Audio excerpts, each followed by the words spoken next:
रघुपति राघव राजा राम पतित पावन Sitaram. Hello friend, आज हम 10th क्लास भारत में राष्ट्रवाद के पार्ट 2 में हैं। इस पार्ट में हम असहयोग आंदोलन पढ़ेंगे।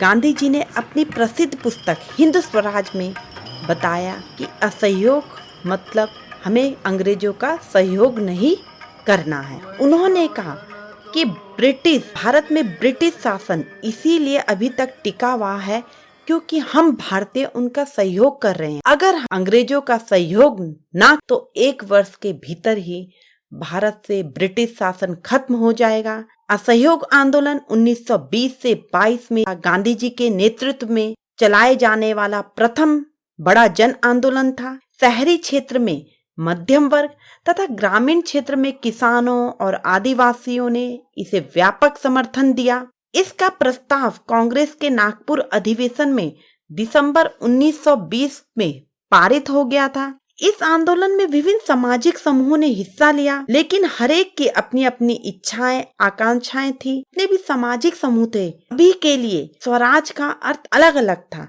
तो यहाँ पर हम देखते हैं कि अलग अलग स्थानों में कैसे ये आंदोलन अलग अलग वर्गों द्वारा चलाया गया। सबसे पहले शहरों में आंदोलन चलाने की शुरुआत मध्यम वर्ग ने की। बहुत बड़े हिस्सेदारी के साथ शुरू करा।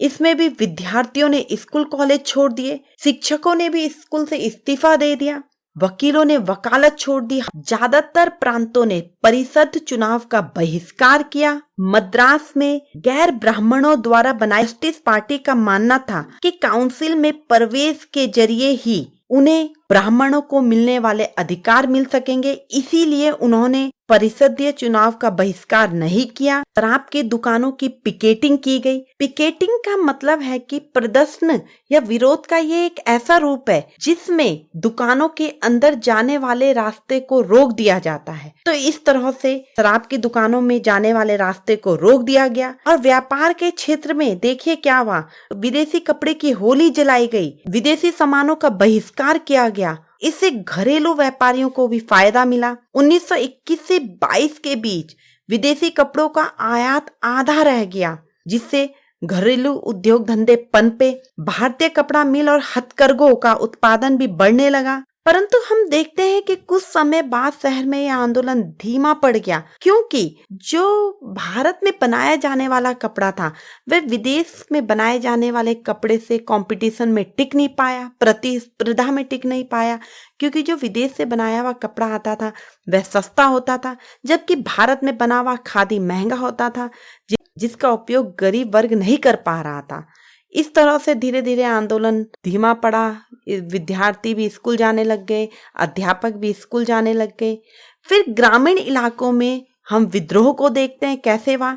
शहर से बढ़कर असहयोग आंदोलन धीरे धीरे देहातों में भी फैलने लगा।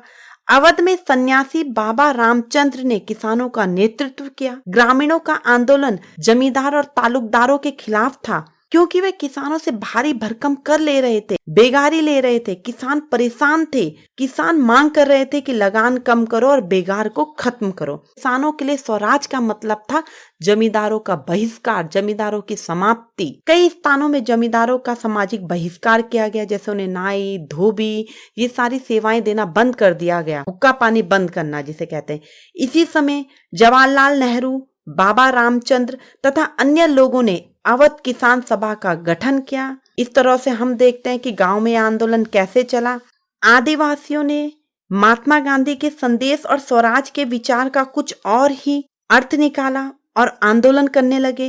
अंग्रेजी सरकार ने जंगलों में प्रवेश की पाबंदी लगा रखी थी। आपने बच्चों क्लास 8 में भी पढ़ा, क्लास 9 में भी पढ़ा, कैसे आदिवासियों की जीविका जंगलों से जुड़ी हुई थी। वे अपने जानवरों के लिए चारा ले जाना, लकड़ी, ईंधन के लिए लकड़ी ले जाना, वहीं से अपना कुछ पत्ते, जड़ी बूटियां, फल फूल इकट्ठे करके बेचते थे और अपनी जीविका चलाते थे। परंतु औपनिवेशिक शासन के दौरान अंग्रेजों ने कई प्रतिबंध लगा दिया। जंगलों में जाने के लिए उन्हें परमिट लेना पड़ता था, जिससे आदिवासियों के अंदर भी बहुत ज्यादा आक्रोश और गुस्सा था। न केवल उनकी रोजी रोटी पर संकट आ गया था, बल्कि उनके परंपरागत अधिकार भी उनसे छिन गए थे। उनसे बेगार कराया जाता था। इससे परेशान होकर लोगों ने बगावत कर दी और उनका नेतृत्व, जो उनका नेता था, अल्लूरी सीताराम राजू था। अल्लूरी सीताराम राजू का मानना था कि उसके पास दैवीय शक्ति है, वह खगोलीय अनुमान लगा सकता है, लोगों का इलाज कर सकता है और लोग भी उस पर बहुत भरोसा करने लग गए। वह कहता था कि गोलियों का भी उस पर कोई असर नहीं होता और लोगों का विश्वास था कि ये ईश्वर का अवतार है। राजू जो था महात्मा के गुणों को गाता था, महात्मा गांधी को बहुत मानता था। उसने कई सारे अच्छे काम भी किए, जैसे लोगों को शराब छोड़ने के लिए प्रेरित किया, खादी पहनने के लिए प्रेरित किया, स्वदेशी वस्तुओं को अपनाने के लिए प्रेरित किया। परंतु वे गांधी जी की अहिंसा के विपरीत हिंसा के मार्ग को अपनाने लगा और अपने अधिकारों को पाने के लिए कुछ भी करने को तैयार था। परंतु वह गांधी जी के अहिंसा के विपरीत हिंसा के मार्ग द्वारा स्वराज चाहता था। उसका मानना था कि भारत अहिंसा के बल पर नहीं बल्कि बल प्रयोग करके आजाद हो सकता है। उसने कई ब्रिटिश अधिकारियों को मारा। इस तरह से 1924 में उसे फांसी दे दी गई। बच्चों, इससे आगे का पाठ हम अगले वीडियो में पढ़ेंगे। तब तक के लिए गुड बाय।